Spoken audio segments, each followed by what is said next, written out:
E aí, galera, tudo bem com vocês? Sejam bem-vindos ao canal Química pra Tu, e aqui quem fala é Ingrid Valesca.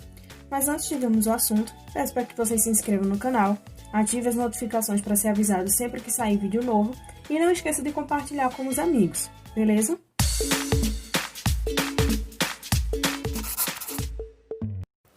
O vídeo de hoje estará respondendo exercícios a respeito da hibridização e como o número de nuvens eletrônicas está atrelada à hibridização.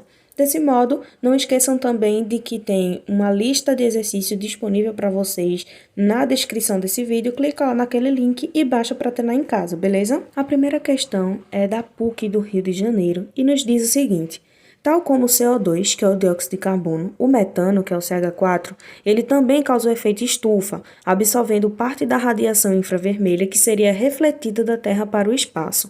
Essa absorção ela deve-se à estrutura das suas moléculas, que no caso desses dois compostos, apresentam respectivamente ligações. Temos as opções A, B, C, D e E e os números atômicos dados para cada elemento do hidrogênio, do carbono e do oxigênio. Então, para responder essa questão, ele está querendo saber quais são as ligações que estão presentes nesses dois compostos. No CO2, sabemos que o oxigênio ele faz duas ligações. Então, numa ligação dupla, a gente tem o quê? A presença de uma ligação sigma e de uma ligação pi. Então, no CO2, a gente vai ter a presença das ligações π.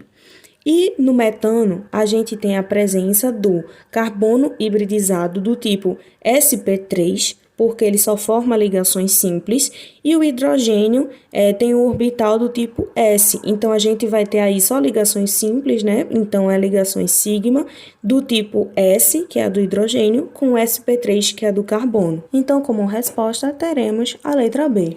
A segunda questão é uma questão da Universidade Federal de Santa Maria do Rio Grande do Sul, que nos diz o seguinte: os silicones, eles são polímeros de grande importância industrial e, dependendo do tamanho da molécula do polímero, podem, por exemplo, ser utilizados na fabricação de ceras impermeabilizantes e na confecção de órgãos artificiais para a medicina. E a representação da cadeia polimérica é essa aí que vocês estão vendo. A hibridização e o ângulo correto das ligações do silício são, respectivamente, temos a letra A, B, C, D e E. Para poder explicar de forma mais completa a questão dos ângulos atrelados à hibridização, veja essa figura aí que eu coloquei para vocês, onde temos os ângulos A, B, C e D. E podemos determinar os ângulos dessas ligações através da hibridização de cada carbono. No primeiro carbono, onde tem um ângulo A, podemos perceber que esse carbono ele tem uma ligação dupla, então ele é do tipo sp2, porque ele tem 3 ligações sigma e uma pi. E o ângulo que é referente à hibridização do carbono, que é do tipo sp2, é um ângulo de 120 graus. Para o outro carbono, que tem uma ligação dupla em cada lado, podemos perceber que tem 2 ligações sigma e 2 ligações pi, que também é referente a quando um carbono ele tem uma ligação tripla, que é 2 ligações sigma e 2 ligações pi. Então, esse carbono ele tem uma hibridização do tipo sp, o ângulo dele é de 180 graus porque ele é linear, certo? Para o outro carbono, vamos ter uma hibridização também do tipo sp2, porque tem uma ligação dupla, então o ângulo C vai ser de 120 graus, porque é sp2. E o último carbono, que é o ângulo D, ele só tem ligações simples, ou seja, só tem ligações sigma. Então, essa hibridização desse carbono é do tipo sp3 e ele tem um ângulo de 109 graus. Desse modo, agora podemos analisar a representação dessa cadeia polimérica que a questão nos deu e nos dizer a hibridização e o ângulo correto das ligações do silício. Percebemos que as ligações do silício são todas ligações simples, ou seja, são todas ligações sigma. Então, a hibridização do silício é do tipo sp3. Então, o ângulo atrelado à hibridização sp3 é de 109 graus, nos dando a resposta como a letra B. A terceira questão é da Universidade Federal de Santa Catarina e nos diz que a estrutura do hidrocarboneto aromático benzeno, que é o C6H6, é representada pelo híbrido de ressonância a seguir, que possui essa seguinte estrutura. E pede para identificar com V, verdadeiro, ou F, falso, as proposições adiante. E temos a primeira proposição, que nos diz que tem 3 carbonos híbridos em sp3 e 3 carbonos híbridos em sp2. Essa primeira proposição ela é falsa porque temos 6 carbonos híbridos do tipo sp2. Olhando para a primeira figura que a questão nos trouxe, vemos que temos 6 carbonos, cada um deles tem uma ligação dupla, né? Então, temos aí 3 ligações sigma e uma pi, nos dando uma hibridização do tipo sp2. A segunda proposição diz que temos 6 orbitais não híbridos denominados p puros. E isso é verdade, porque para fazer a ligação dupla, precisamos de um orbital p puro, então, para a ligação pi. Então, como temos 6 carbonos híbridos do tipo sp2, porque cada um deles tem uma ligação dupla, então temos 6 orbitais não híbridos denominados de p puro, porque cada um deles precisa da ligação pi. A terceira proposição nos diz que todos os átomos de hidrogênio são ligados aos de carbono por meio de ligações sigma do tipo s-sp2. Isso é verdade.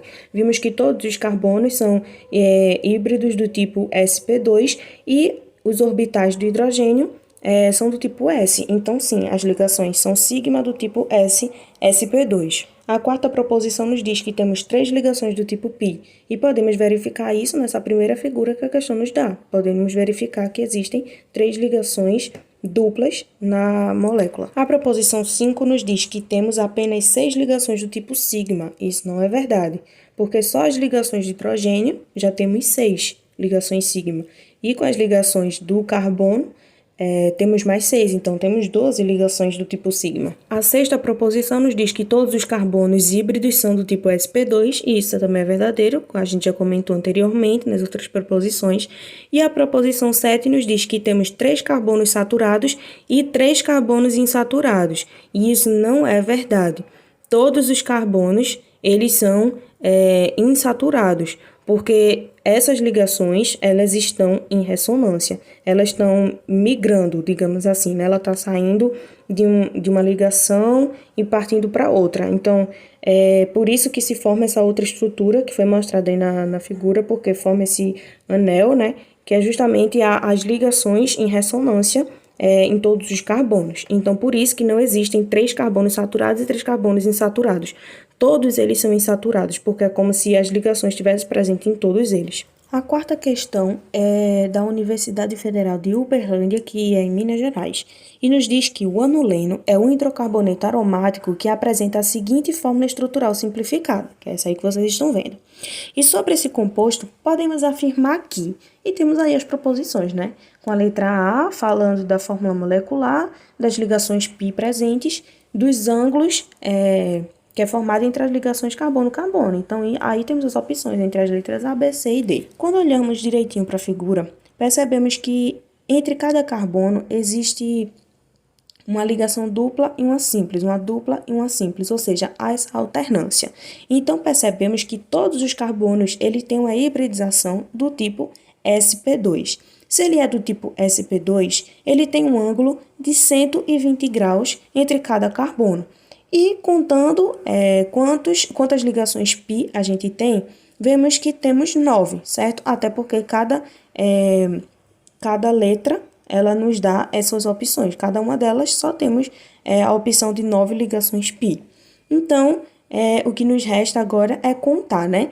A quantidade de carbonos também, todas as opções, temos que são 18. Então, a gente vai partir agora para a quantidade de hidrogênio. E essa questão, ela é meio que uma pegadinha, né? Porque se a gente for contar a quantidade de hidrogênios que tem na figura, a gente vai contar 16.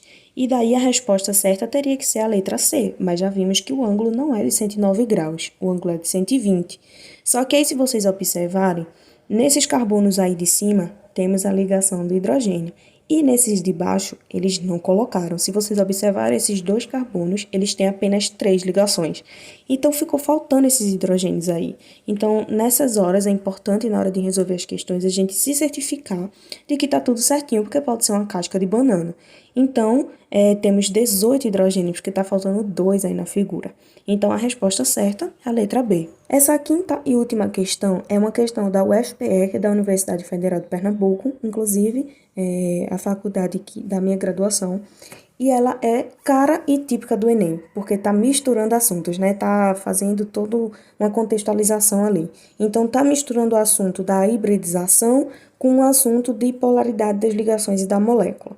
Então, ela nos diz o seguinte, que o trifluoreto de boro é um composto bastante reativo e muito utilizado em sínteses químicas. Sabendo-se os números atômicos do boro, que é Z igual a 5, e do flúor, que é Z igual a 9, podemos deduzir algumas características desse composto, tais como... Então, aqui, a gente vai colocar as proposições como verdadeiro ou falso, e essa molécula do trifluoreto de boro, a gente também viu ela nos vídeos anteriores a respeito das aulas. Se você não viu, eu vou colocar aqui nos cards, ou no final do vídeo vai ter uma playlist completa com todas as aulas para você assistir. E a proposição 1 nos diz que possui geometria piramidal de base triangular, com o boro no topo da pirâmide e com os 3 átomos de flúor na base. E isso não é verdadeiro, né? Essa proposição é falsa, porque a geometria do trifluoreto é uma geometria trigonal, porque ele tem um ângulo de 120 graus e tem hibridização do tipo sp2. A segunda proposição nos diz que a ligação do boro com o flúor é polar, já que o flúor é um elemento mais eletronegativo que o boro. E isso também é verdadeiro, porque na ligação, quanto mais a gente tem um elemento eletronegativo puxando esses elétrons, mais essa ligação ela é polar. Então, isso é verdadeiro. Na terceira proposição, diz que a molécula do trifluoreto de boro é apolar por conta da sua simetria. E isso também é verdadeiro, porque não é porque a ligação do boro com o flúor é polar que significa dizer que a molécula inteira ela vai ser também polar. Não. E essa molécula do trifluoreto de boro, ela é apolar, embora suas ligações entre o boro e o flúor sejam polar. E essa simetria que faz com que a molécula se torne apolar, isso está relacionado com os vetores, com o momento dipolar resultante. Enfim, isso entra em outro assunto de polaridade que eu creio que vocês também já devem ter visto. E para quem não viu, fica ligado nos próximos vídeos que em breve vai sair vídeo sobre esse assunto, certo? A quarta proposição nos diz que o boro apresenta hibridização de seus orbitais do tipo sp3, isso não é verdade. Já vimos que a sua hibridização é do tipo sp2. E a quinta e última proposição nos diz que apesar de fazer ligações covalentes com o flúor, o boro ainda possui orbitais vazios, o que torna o trifluoreto de boro um ácido de Lewis. Para poder entendermos essa questão, vamos ver a definição de Lewis para ácidos e bases. Então, ele define ácido como sendo toda espécie química que recebe pares eletrônicos isolados, formando ligações coordenadas, e que antigamente eram chamadas de dativa. E base é toda espécie química que cede pares de elétrons isolados, formando ligações coordenadas. E essa definição de Lewis é a mais abrangente para definir ácidos e bases, porque ela não restringe somente a espécies que têm o hidrogênio ou a hidroxila presente para identificar como ácido ou base. Então, essa definição de Lewis, ela se ajusta a muitas reações químicas. E para verificarmos isso, temos o exemplo dessa molécula do BF3 reagindo com a amônia, através desse mecanismo de reação que vocês estão vendo aí. E essa reação, ela mostra o BF3 reagindo como um ácido de Lewis, recebendo um par eletrônico do nitrogênio, que está presente aí na molécula da amônia, que está funcionando como base, cedendo o par eletrônico, e daí formando essa ligação covalente coordenada. Então, vemos que a proposição 5, ela foi provada que ela é verdadeira. Então é isso, galera, a aula de hoje. Deixa aí nos comentários se você gostou da aula ou do vídeo, o que é que pode acrescentar, quais são as próximas aulas que vocês desejam ver. Clica no like para ajudar. Não esqueçam de me seguir também nas redes sociais. Tchauzinho e até a próxima!